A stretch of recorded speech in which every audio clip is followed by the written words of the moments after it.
this is giving an opportunity to be open and transparent and to make sure that we're listening to everybody's concerns. I'm Nicole Martin outside Toronto Police Headquarters, and policing was definitely the hot topic at a community meeting in Scarborough tonight. There seems to be a lot of change going on in the community, both in Scarborough as well as with the police as a whole in Toronto. I want to see how both of those things are aligning. So we're going to move into what we're calling our Modernization Expo. Tonight was the 7th of 8 community consultation sessions on the modernization of the Toronto Police Service. These public meetings are about giving Toronto residents a voice.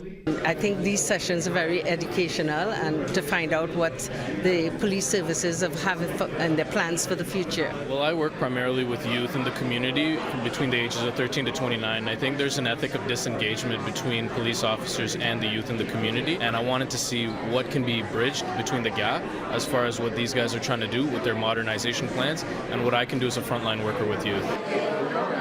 Mayor John Tory was there and says people are showing a great deal of interest because they know that policing has to change in the 21st century.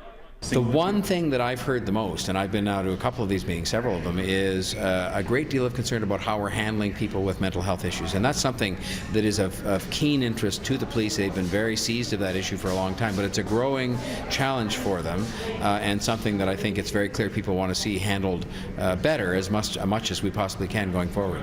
It was back in June when Police Board Chair Andy Pringle introduced 24 recommendations, which included things like more effective deployment in vehicles, more accessible and transparent information and services, and improved public safety response. It's also really how we police better and police with the communities in this era, and not every community needs to be policed the same way. The interim report focuses on 3 goals: embrace partnerships to create safe communities, be where the public needs the service most, and focus on the complex needs of a large city. Now, other key recommendations include the disbandment of TAVIS and the Transit Patrol Unit. The final community consultation is scheduled to be held on November 5th at City Hall.